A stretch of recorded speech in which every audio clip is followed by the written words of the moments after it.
podcast is intended for mature audiences. The views and opinions expressed are those of the panelists and do not reflect in any way those of the podcast partners, sponsors, or affiliates. Enjoy. Hi, this is Michael Buffer, and you're listening to the Voice of the People. Let's get ready for Boxing Voice. Every day I'm hustling. BoxingVoice.com. Every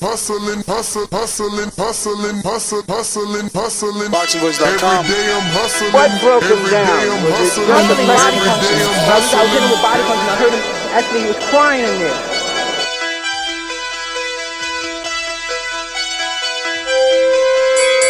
You were saying that Biggs was crying when you hit him? Yes. When did that happen? And perhaps the fourth round on. BoxingVoice.com. So that you knew you had him by that time. Absolutely, but I knew he was tough and taking those punches. Saudi Beyonce Productions.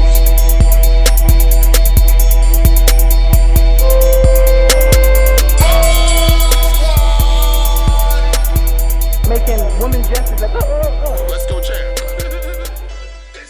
What up? Welcome back, ladies and gentlemen. Welcome back. Little quick breaking news edition. Sources close to the camp have informed the Boxing Voice that Devon Alexander and Luke Santamaria have agreed to a fight and are scheduled to be on the undercard of Mike Coffie and Gerald Washington. Devon Alexander, obviously a two-time champion, 140 pounds. He was a champion and at 147 pounds, he was also a world champion. Right now, he has a record of 27 wins, 6 losses, and 1 draw. His losses till date are Ivan Redkach, Andre Berto. He had a draw to Victor Ortiz, a unanimous decision loss to Aaron Martinez, unanimous decision loss to Amir Khan, and a unanimous decision loss to Sean Porter. He also lost a technical decision due to he decided, I think, to stop fighting in that Timothy Bradley fight, and went to the scorecards and lost the fight. It's never been stopped. Definitely a durable guy, and when you look at the matchup, we know what Luke Santamaria brings. We've seen his fight with Paul Crow. He hit Paul Crow, but he can be outboxed. Luke has to come with something a little bit different. I'm pretty sure people will look at the Paul Crow fight and try to use that as the blueprint to beat Luke Santamaria. He's definitely a nice puncher that lets his hands go. And we'll see if, he's going to be the recipe for disaster when it comes to Devon Alexander. Devon, a little bit on the back side, obviously, of his career, and inactive, hasn't fought since 2019 when he lost to Ivan Redkach. But that is 2 years ago, so he's had 2 years to rejuvenate, recuperate, and get back on the good foot. For Luke, this is also a good fight for him because he's coming off of the Paul Crow win, where undefeated at the time, 7-0, Paul Crow, defeated Luke Santamaria. So he's being thrown a bone here by the promoter, right? Like, the promoter is at least saying, here's a former world champion. You can make your name with this fight. Paul Crow hasn't fought since the Luke Santamaria fight. So, again, as the guy that lost, you get the opportunity. Whereas Paul Crow won and he's not getting the opportunity.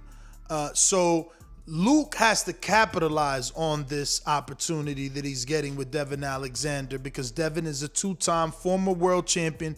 It would be the biggest name on his resume. Obviously, to us, what sticks out is Michael Fox, who is heavily congratulated for helping Gervonta Davis get ready for Mario Barrios.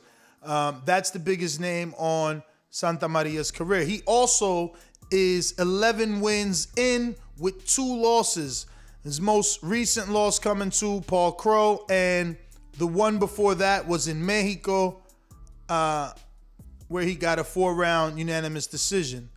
And many people believe Mexico is an easy place to go and build your record. Somehow he lost in Mexico. He also has a draw at the hands of Marquise Taylor.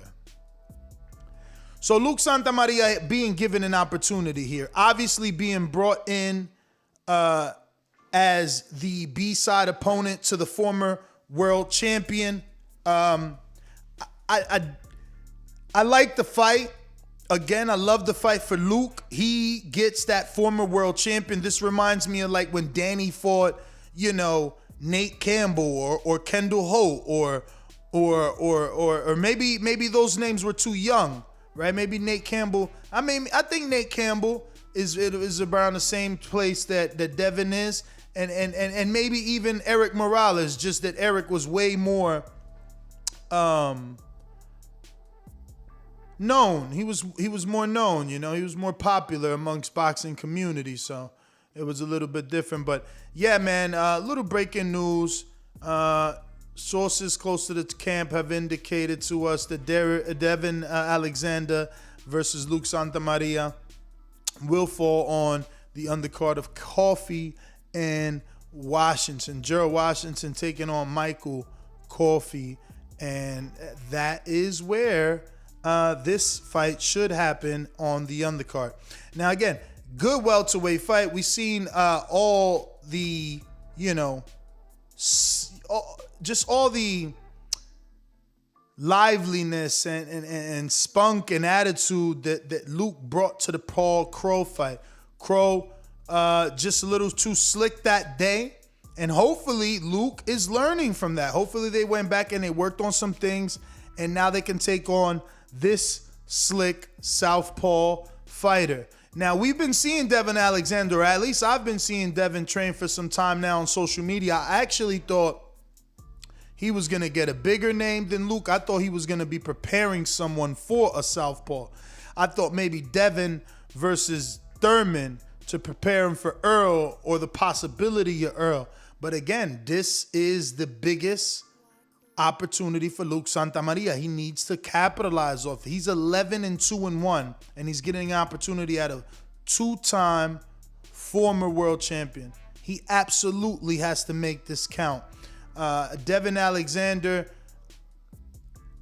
where is his age? 34? No, that's Bouts. I don't even see, where's his age?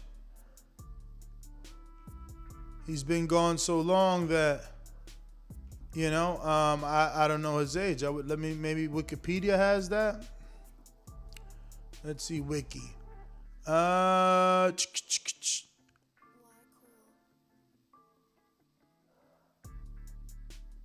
don't see it on Wiki either. Don't see it on Wiki either. Isn't that strange? But yeah, man, somebody help me in the chat, hopefully, if you care. So it's a good fight for both guys. For the former world champion, he's getting a prospect that hasn't really been able to remain on the contender status, because after his win over Michael Fox, I thought Luke was going to be trending upward. Paul Crow slowed that down. So again, this is a great fight for the both of them. Thank you to the chat. 34 years old is Devon. And for Luke, he's only 23. And Luke is actually active. He fought in 2020 when he lost to Paul Crow. So again, it's his fight to win. His fight to win. And hopefully they can do that. They can bite down and get that win. Because for Devon, if he gets the win, he's going to be able to turn this into much more simply because he is the former world champ. He is the name. If Devon gets this win, I could see him in a Keith Thurman fight. I don't know that Keith would take it, but I could see it. If he wins this fight, I could see him in a Jaron Ennis fight who needs names. I could see him in a Virgil Ortiz fight who needs names. So, you know, if you let Devon win, he's gonna run with this, and it's gonna become an opportunity. So, you know, it is Luke's job to dethrone the former world champion's hopes and aspirations of becoming a 3-time world champion. Yeah, man. If you want to give us your thoughts, obviously, you know the number to call in, 1-425-569-5241. Press 1 one time. Voice your opinion right here. Voice of the People hotline. Don't forget, you can add Nestor Gibbs on Skype to be part of the conversation from anywhere in the world. So let's see.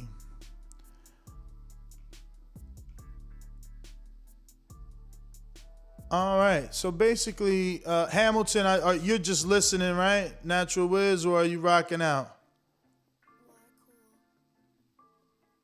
Mario always sleep, Austin. You know that. He ain't even answering, man. All right. So I'm going to go ahead and wrap this up. Just a quick little breaking news show. Hopefully this pans out, strengthens the coffee card. Back for another one in a bit.